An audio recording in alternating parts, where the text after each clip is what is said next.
Hi, I'm Dennis Montagna, and I manage the Monument Research and Preservation Program for the National Park Service in the Philadelphia office. It's the Northeast Regional Office of the Park Service.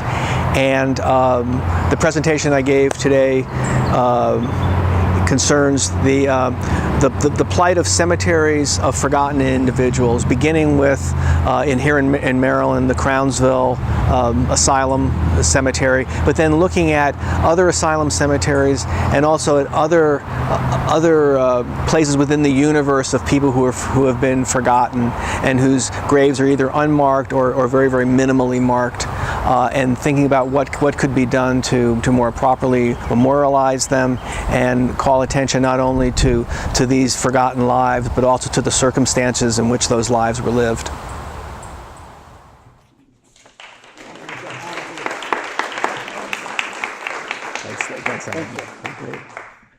On a hill, deep within the grounds of what was once called the Hospital for the Negro Insane in Crownsville, Maryland, is the burial site of more than 1,600 patients. Concrete markers carry not names but numbers pressed into the damp cement as it dried. Once positioned standing, these barest of monuments now lay flat, some flush with the ground and others sinking below it. Only a handful, like these mid-1950s memorials to Mamie Taylor and Charles F. Haynes Jr., carry names and dates. They conform in shape to the earlier numbered monuments that must have been already laid flat by the time these were placed. From any significant distance, the cemetery is all but invisible. A nearby bronze plaque, placed when the hospital closed in 2004, tries to convey the site's purpose, while an ongoing local discussion considers doing more to preserve the largely forgotten resting place of patients who died at the hospital and went unclaimed by their families. Like Crownsville, hundreds of state-run asylums across the nation have closed in recent years. Many of these were built on the plan of linked buildings that Dr. Thomas Story Kirkbride published in 1854 in his how-to book on asylum design and operation. Hospitals built on variations of the plan appeared throughout the nation during the second half of the 19th century.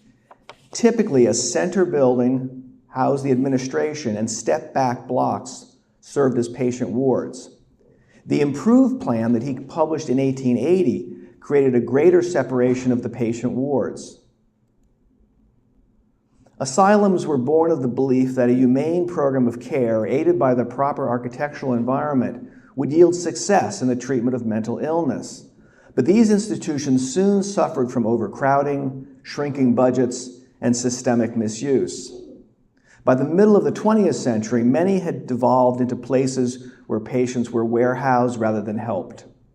Recent advances in outpatient treatment in smaller residential facilities, coupled with new drug and talk therapy systems, have replaced the large-scale institutionalization common in the 19th and 20th centuries.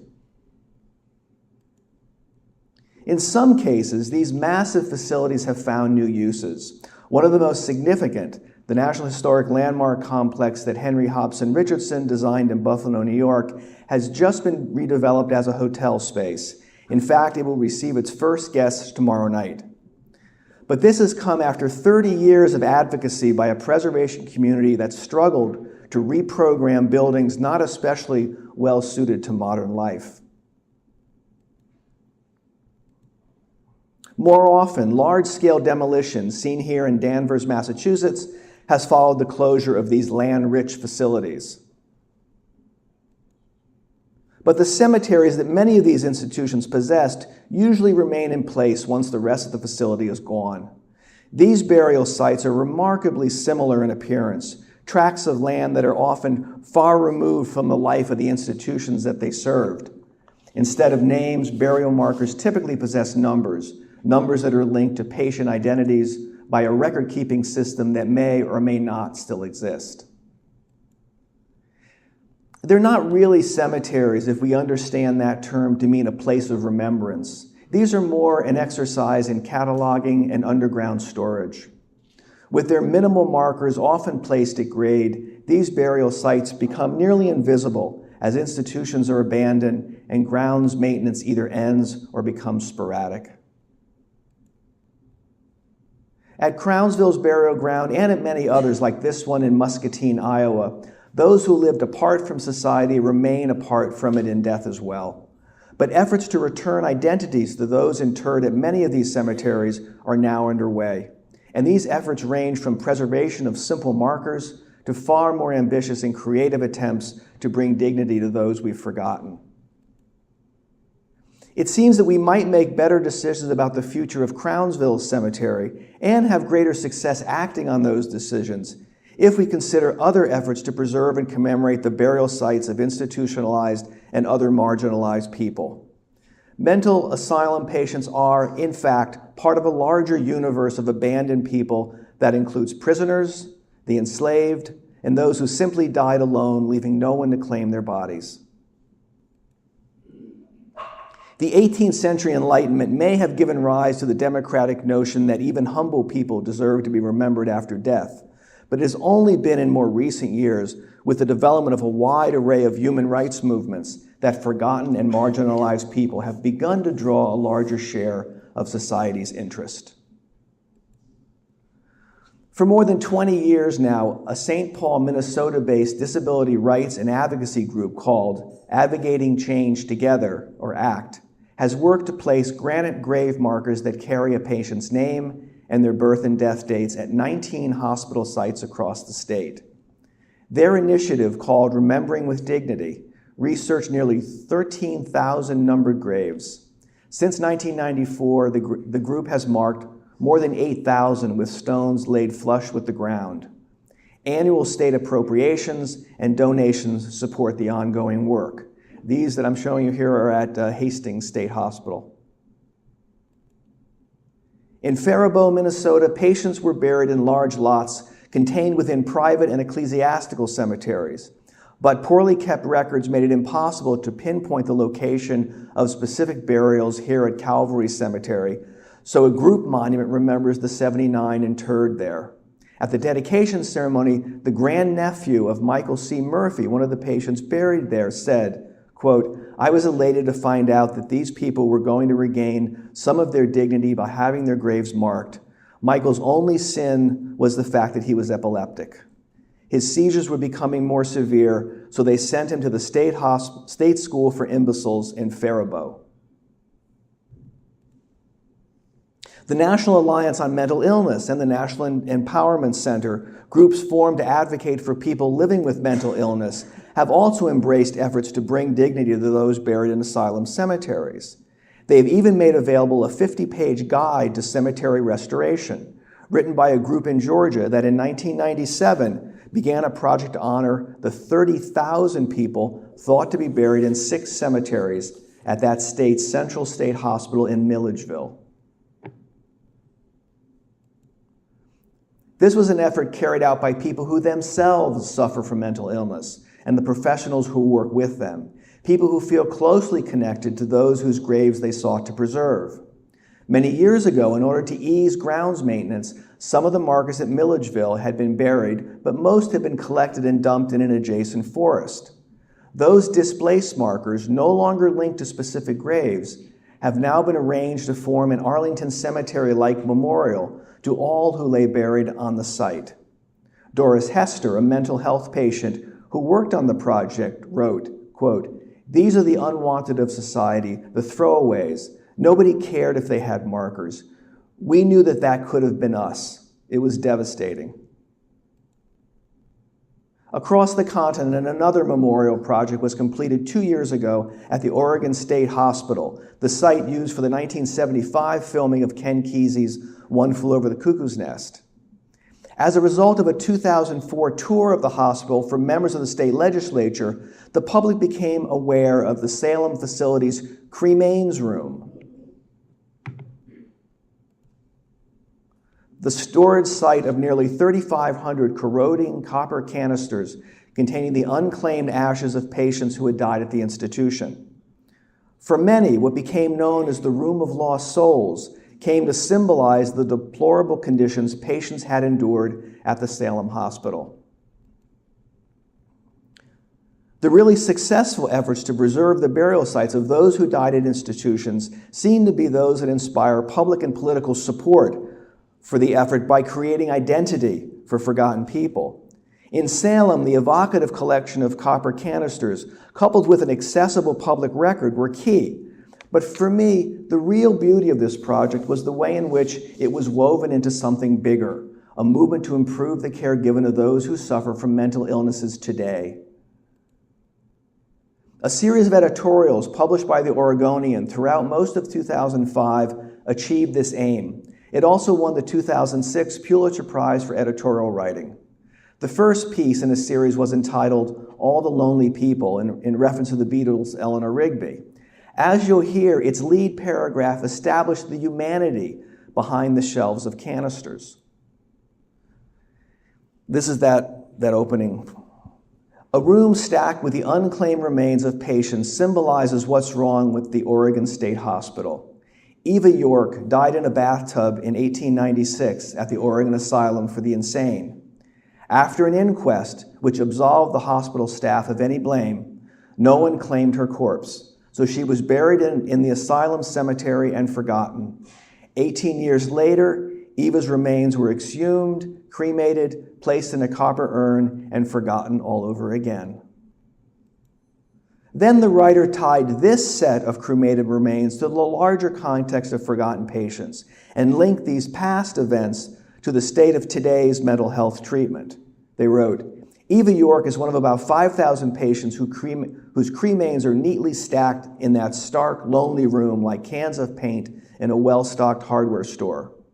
Her story, one of the rare stories that can be told thanks to the inquest into her death, makes her a perfect symbol for what's wrong with the way Oregonians treat some of the most frail among us. Every legislator must commit right now to moving Oregon mental health care out of the dark shadows of its 19th century roots. And while they're at it, they should spend some money on a suitably dignified memorial for the earthly remains of Eva York and her fellow lost souls in the cremains room.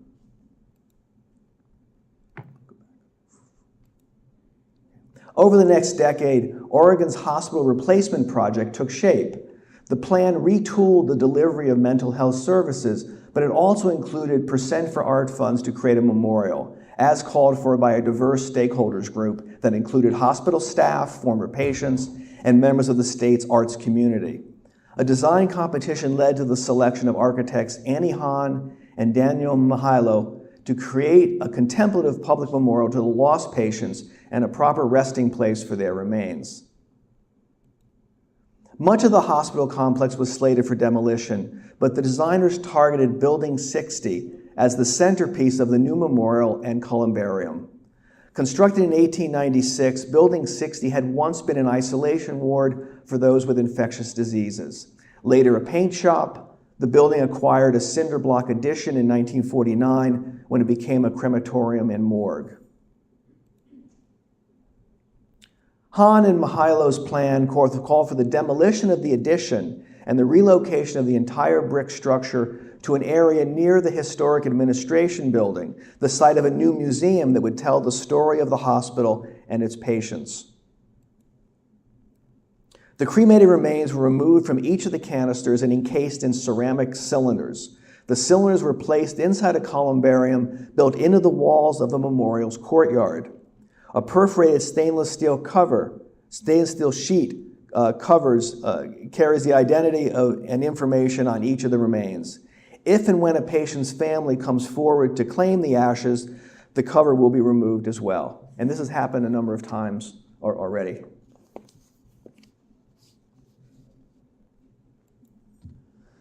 The memorial's most evocative image is formed by the array of more than 3,000 now empty copper canisters in a glass-fronted exhibit inside Building 60.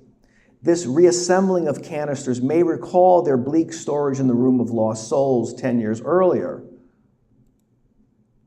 But within the context of the larger memorial and the columbarium, this looks and feels like a place of remembrance, not the paint aisle of a hardware store.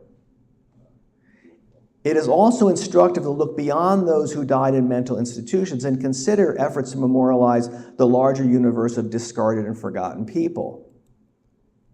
Some of these acts of remembrance have been very modest. A few years ago, the City of Philadelphia's Medical Examiner's Office contracted with Laurel Hill Cemetery to inter the nearly 1,500 sets of cremated remains it had accumulated since the early 1980s. Along with the remains, the city provided lists of names, case numbers, age at the time of death, race, and gender. Some of these were middle-aged people, a few were infants, but most were elderly people who had died alone, likely with no family to take possession of their bodies for burial.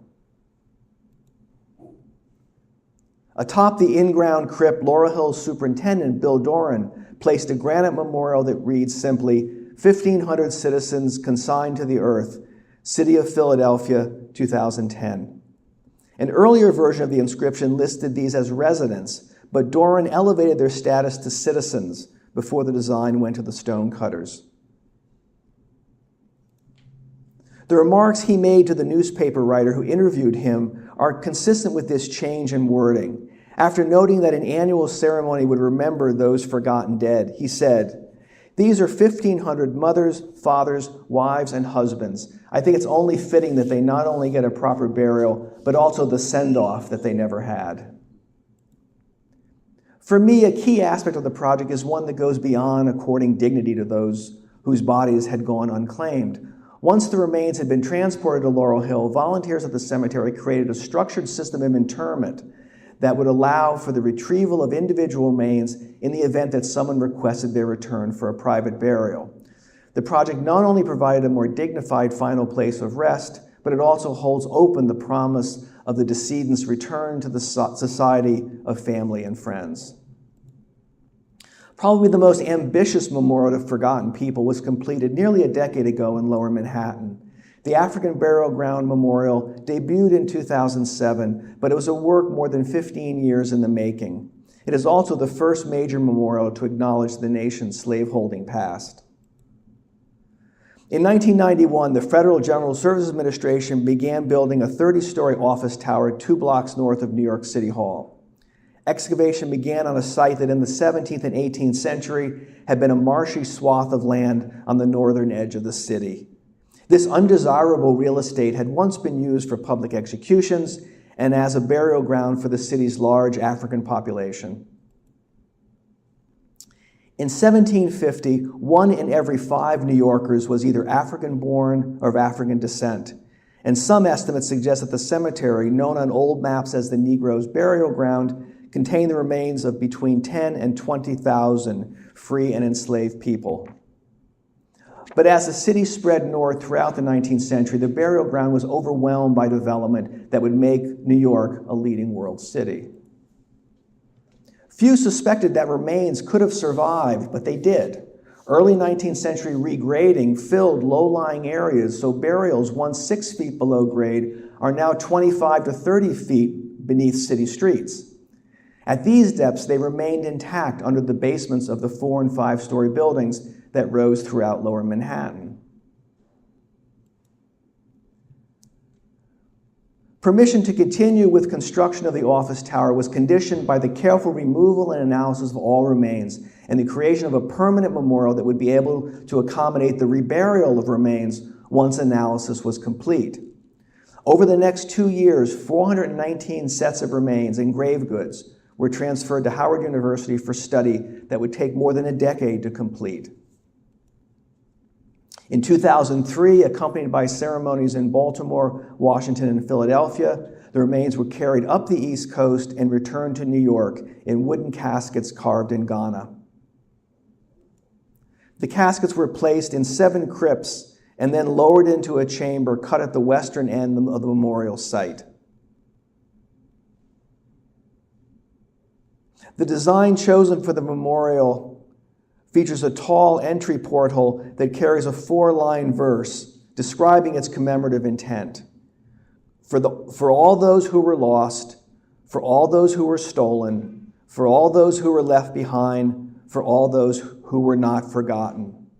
Through the portal, visitors descend to a central libation court containing an inlaid map of the African diaspora. With West Africa at its center, the design offers a symbolic return to the homeland from which the enslaved had been taken.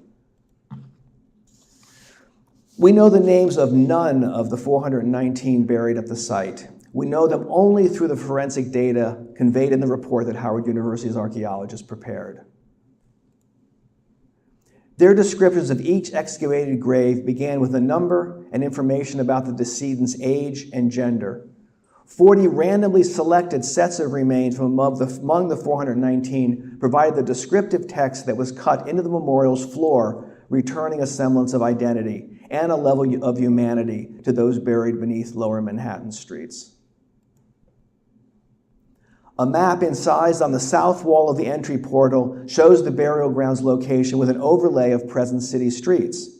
Here, the memorial's thrust turns local, as it invites visitors to understand the geography of slavery in New York, a long obscured history that is now being examined in many ways. Knowledge of the site over the past 25 years has inspired a much wider awareness of New York's colonial slaveholding past and the role that its large enslaved population played in the city's development. The New York Historical Society launched a major two-part exhibition, Slavery in New York, in 2005. The same year, historian Jill Lepore published her Bancroft Prize-winning study of 18th century slavery in New York. In addition, these and other historical investigations have informed walking tours of Lower Manhattan that make manifest the city's heritage of slavery. A print of the Wall Street slave market, right there. The Wall Street slave market is seen at the right. And the red spots are some of the key points in the walking tour. What was once an obscured history is now widely known because New Yorkers embraced a forgotten cemetery and dedicated themselves to the work of remembering. It is unclear at this point what those who are advocating for the preservation of Crownsville, Maryland's Asylum Cemetery will accomplish, but for the past 20 years or so, others have provided shoulders for them to stand upon. Others have embraced the challenge of remembering the forgotten and have pointed the way to future efforts. The most successful endeavors, it seems to me, are those that have focused on more than monument preservation and grounds maintenance. They have set their sights on the forgotten people interred there and on the circumstances that brought asylums and their cemeteries into being. But most importantly, they have focused on the facts of mental illness. In so doing, they've been able to build crucial support from politicians, the media, policy activists, descendant communities, and the public at large. The task at Crownsville, as it is at so many other burial sites of forgotten or marginalized people, is more about placemaking than it is about traditional cemetery preservation. There are stories to be told at Crownsville, stories that will help us to better understand not just the Maryland citizens who went into an institution, died there, and were lost to history, but also the issues of mental health and race that we still struggle with today. Thank you.